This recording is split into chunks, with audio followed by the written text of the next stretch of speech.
Hi all and welcome to a video for day 4 of the Punchestown Festival 2015. It was not a bad day today, to be honest with you.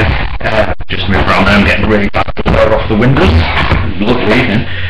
Yeah, we got quite a few winners punted in today. Obviously Bob Wall got battered in the first, and then the Mullins horse one was expected in the last, Sue, and ended up doing Jeski, obviously with the dig out coming out, so it could have been worse. And even some of the others ran half decent race, like Pleasant Company looked like it was going to win, and now so today it was quite a good day. But tomorrow is another day, a huge card again, and it starts with a 2.5 mile Hunter Chase, and the horse that I think is going to win this, not a massive surprise, is Rowan's Pride. He won the race last year. He's got the best jockey on it in Jay Codd, who's obviously been just harvesting these amateur rider races recently. His form hasn't been great this year, but he's been handicapping. I think back to a Hunter Chase is the way forward, and I think he is head and shoulders above everyone else. Matada Supreme is going to be a good, give him a good run. He ran a really good race at his Hunter Chase, his only start he's had this year, getting beaten 3 3/4 lengths, just tiring towards the end. But he was 6 1/4 lengths off Rowan's Pride last year, and it'll take a lot to see him turn in the form round on this. Hasty Time is quite interesting as well. He fell in that same race behind Matada Supreme, when still going quite well actually, but again based on last year's form he was beaten like a dozen lengths by Rowan Surprise, and I can't see him turning it. And one who I think has got a better chance than possibly Hasty Times is All Fired Up. People will look at his last run when he got beaten by, well, a distance, but one thing I've noticed with him there is that was stepping up to 3 mile 1, back to 2.5 miles definitely seems to be the way forward for him, because his 2 runs before that was over 2 mile 3, and he only got beaten by 10 lengths on ground, probably faster than ideal. And then earlier in the season, over 2 mile 4, 2 mile 5, he came a good third behind Baby Whiz, so I think he could be one to fill the places as well. Other than that, not a great deal makes a lot of appeal, to be honest with you. So in 1, 2, 3, I'm looking at Rowan's Pride from Matada Supreme, and I'm happy to put All Fired Up in there. The 2.5 mile Novice Chase is a really tough race to get my head around, really. The likely favourite I think is going to be Val de Furbe for Willie Mullins and Ruby Walsh. He's done not a great deal wrong this year, and last time he absolutely slammed Rule the World, went odds on in a grade 2, but the time before that he actually came 5th of 5 behind Wounded Warrior, so he's not exactly the most consistent. One thing I would say as well, he's got a huge weight off 11 stone 10, so the drop back to 2.5 mile I don't think is necessarily in his favour, and I think that's a hell of a lot of weight to be carrying around in what's going to be heavier ground tomorrow in Ireland, but I could still see him running a good race. The horse I actually like the look of here, and is my idea of the winner, is Thomas Crapper. One thing I love about this horse is he is so tough, and that second off a big weight at Cheltenham is proven to be really good form. He come out a couple of weeks after that and ran second to Puffin Billy at Ascot, but I don't think Ascot suits him. I think he likes more of a stamina test. I think the extra furlong here at 2 mile 5 is ideal, and off 10 stone 11 he's got a really good racing weight. And yeah, I think he's my idea of the winner. Mr 51's interested for Jesse Harrington. He actually came second to Ballyadam Approach, who run a decent race here the other day. I forgot if it was yesterday or the day before, but other than that he's just been getting put in his place in, albeit better races, but he's off 10 stone 4, and I think coming back to a handicap's a sensible manoeuvre. A horse that interests me as well is the Crawford train with David Russell on it, called Fine Rightly. He's done nothing wrong this season, won really well from Final Assault at Ayr. He also beat Rule the World in a Group 3, and the time before that a good second to Sizing Granite, who obviously went very well, won in fact at Aintree, and is now thought of as a Cheltenham horse for next year. That was over a trip that was too short for him. This 2.5 miles is ideal, and he was due to run at Ayr the other weekend on the Scottish National Day and was withdrawn for the ground. He's got his ground here. 10.13 is a decent racing weight, and I think he could go very close. Another horse at a big price, Blood Catil. I thought Ruby Walsh may have gone for this one actually. He was a model of consistency all season, but then ran no sort of race at all when favourite at Cheltenham. He's too's got form behind Sizing Granite. and looked as though he could, you know, do for the step up in trip. The other thing is, in that Grand Annual, he made a mistake early and then was hampered. And you know, to be 4-1 gambled in for a Grand Annual, you've got to have something about you. I think, like Chick Adam, he's got a similar profile. So 12-1, I think. I'm not saying it's necessarily the case. Ruben Walsh might have picked the wrong one here. It's hard to make a serious case for the rest of them. Tennis Cap is again for Willie Mullins. And he is likely to go off like a scalded cat, to be honest with you, and that's his way forward. Now, interestingly enough, he was terrible first time out when he was odds on over 2 mile, but he'd been off for almost a year. But last time out, he won very, very convincingly actually, and seems to be you know, ready for this step up and trip. He too gets in off a mark of around 140. So Tennis Cap at 14-1 is also of interest. I actually kind of fancy them more than the one Ruby Walsh has picked. Watch Ruby go and win now. It's a tough race, but from 1, 2, 3, I'm happy to go with Thomas Crapper from Fine Rightly. I'm going to put Blood Catil in there because I think he's going to have a good chance. The next is the Mers Handicap Chase, which it's not the strongest of additions, to be honest with you, and not many make a great deal of appeal, but the horse I'm actually going to go for here is Lily War, because Anthony Honeyball is only a small yard, and to send him over here and also bring Ryan Marn over to ride says a great deal. He's got better, progressively better all season on better ground. The ground is a bit of a stab in the dark, to be honest with you, and he wasn't that good at Cheltenham the other week, but he's never gone particularly well at Cheltenham before. But as I said, other than that, he generally runs his race, and you can't, you know what I mean, you'll get a good run from him. Burn and Turn's interesting. I actually thought he would have an outside chance in the 2.5 miler at Cheltenham, but his best runs are when he's fresh. Though, say last time he didn't run great at Cheltenham, and then he came second behind Vroom Vroom Mag the next time, but how good that form is, we don't actually know. Of more interest to me is the Mangan Train Perfect Promise. He too's got form behind this Vroom Vroom Mag, who's, you know, could be anything really. And the time before that was a really, really impressive winner. Now, that was the last time was a Group 2. This is nowhere near a Group 2. He's off 10-9, and I think he's got a really, really good chance. Speckled Wood is interesting. But the one thing I do have is this form has been on better ground, so you're going to have to take a bit of a shot in the dark that it's going to be that case. And the same also applies to Annie Oakley. All his forms on better ground. So it's not a great renewal. So I'm happy to look at the top of the market. And my 1, 2, 3 I'll go for here is Lily War from Perfect Promise and Burn and Turn. Really disappointed that there's only 4 horses in the Champion Hurdle. Forheem should absolutely annihilate these, to be honest with you. Arctic Fire would have been of interest to me, but that fully added entry was really, really bad, and he's running again very, very quickly. Though technically he was going to give Jeski a run for his money, and Jeski's going to win the 3 miler today, but this Forheem looks exceptional, and 99 times out of 100 it will take a mishap for him not to win. Delark has done absolutely nothing right. I've fancied him a few times and he's just never found him. Tiger Roll is out of his depth here. It's got to be a bit of an anticlimax, but 1, 2, 3. I'm going to give the 1, 2, 3 is Forheem from Arctic Roll, Arctic Fire, and probably Tiger Roll. I could do with an Arctic Roll, but yeah, I'll stick with that one. The next race is a very interesting 2.5 mile. It's the Champion Novice, this one, and the favourite, rightfully so, is Nichols Canyon. He was so impressive when he won at Aintree on Grand National Day, and the form now behind Windsor Park is turning out to be very, very good.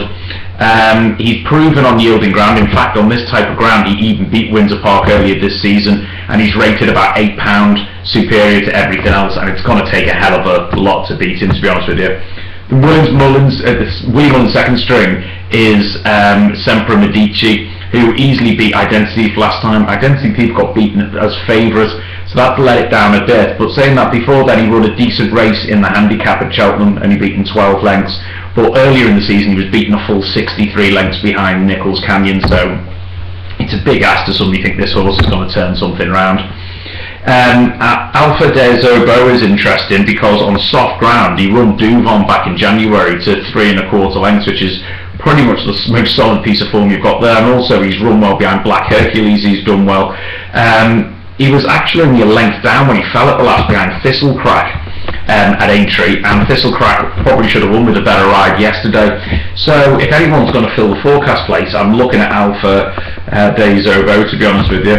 Outlander's admirably consistent, but has been well put in his place by a lot of these, including Windsor Park, though he's one of the ones who was let down the Windsor Park form next time out at Fairy House when he was absolutely stuffed, to be honest with you. But on his day he certainly can turn it around. But for a 1, 2, 3, I'm happy here to look for Nichols Canyon from Alpha Des Obeaux from Sempre Medici. The 640 is the 2 mile novice race, and again this is a very, very interesting race because the Willie Mullins horse is in there, Max Dynamite, and you know he seems to win everything that he touches at the moment. He too has got the place form behind Wicklow Brave, and it was a very good run. And the time before that though, he was a short price favourite and was really, really heavily beaten. Last time out he was 11 to 2 and he fell, and he was actually in the process of running a decent race in the Grade 2, so Max Dynamite's got everything in his favour, including the softer conditions today. But the horse I actually like, and he always threatens to do well, and has actually done well over here before, and that is Snake Eyes for Nicky Henderson, because he's won the Feist race before, and he's a pretty regular visitor over here. He ran well in the big handicap hurdle over here, and earlier this season he was a bit unlucky. He was midfield, I think, in the same race that he came 6th the time before, didn't get the luck of the running. It's everything he's done is suggesting that he's better than this standard of race, but you've got to hope he puts his best foot forward, and whether that happens or not is a completely different thing.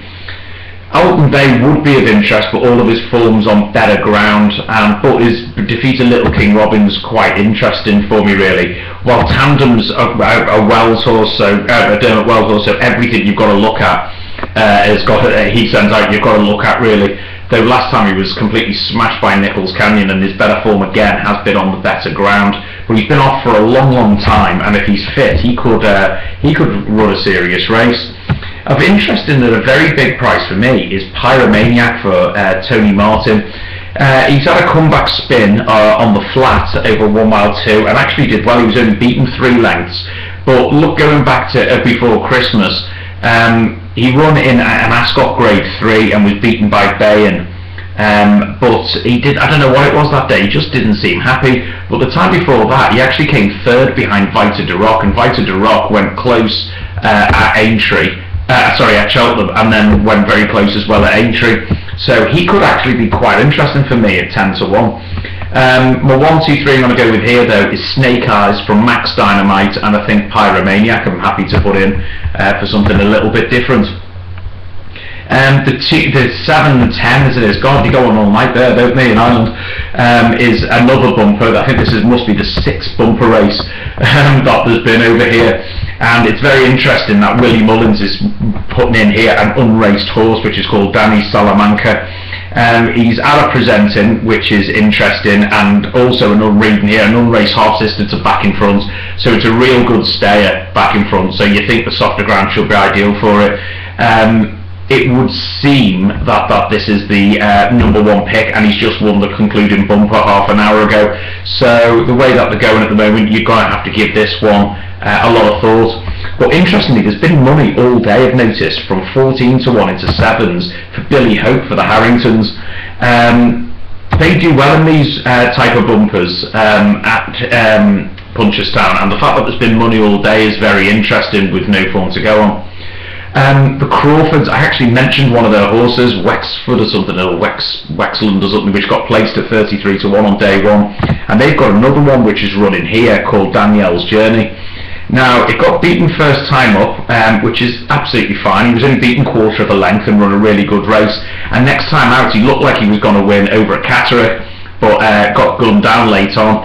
He's learnt a lot and came back after a short break on soft ground and beat quite convincingly Gala Ball next time out. And with the softer ground here and that experience, he's the form horse, which is quite interesting, to be honest with you. Also of interest is Nina Carberry riding for the seemingly Harrington 2nd string, which is Ose Josephine, purely because Nina Carberry's on it, but Obviously, the Harrington's other horse, it seems to be based on jockey bookings, the first pick, but I've seen Nina get home some non-fancied horses before, and you never know, this might be another one. Interesting of others with experience is Now Let Go. Won last time on soft going very, very easily, and his 2 runs before then in bumper, he was only beaten half a length and 2 3/4 lengths, but they were not fantastic bumpers earlier this season. Interesting enough as well is Mr. S. Crawford has gone on Danielle's Journey. Okay, it's for the family yard, but seemingly if he thought the other one would have had a better chance, he would have gone with that, so it would suggest that he's actually picked that one over there, really.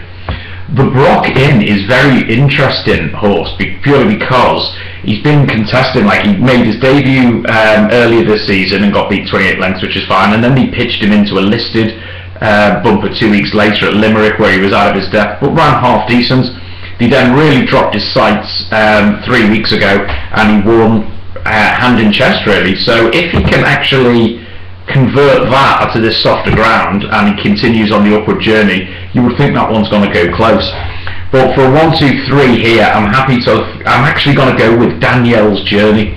I know Willie Mullins, you've got to think of him at the very, very top there, but I just think this horse has got progressively better, and I think it'll be better on this slightly softer ground. So I'm going to go with Danielle's Journey from Danny Salamanca, and I'm actually going to take a punt on Osei Josephine. I know there's money for Billy's Hope, but I do love Nina Carberry in these bumpers. Then the last race is another Hunter Chase, so the block ending with the Hunter Chasers, and I suppose you'd say the gloss has been taken off this as a race because On the Fringe is in again. On the Fringe absolutely destroyed everyone in the Hunter Chase at Cheltenham, and then absolutely did exactly the same over the Grand National fences next time out. But one thing I would say is it's not just the win, 17 lengths at Cheltenham and then 3 1/4 lengths hard held, dropping back in trip as well at Aintree, that takes some doing. And this horse, by the way I work it out, is about nearly a stone better off than everything that's in the race. Warren would be of interest 9 times out of 10, but he fell last time out, and I don't know, he only seems to keep his best form for those Aintree fences. Last year he actually got placed behind On the Fringe in this race, but was beaten a full 22 lengths.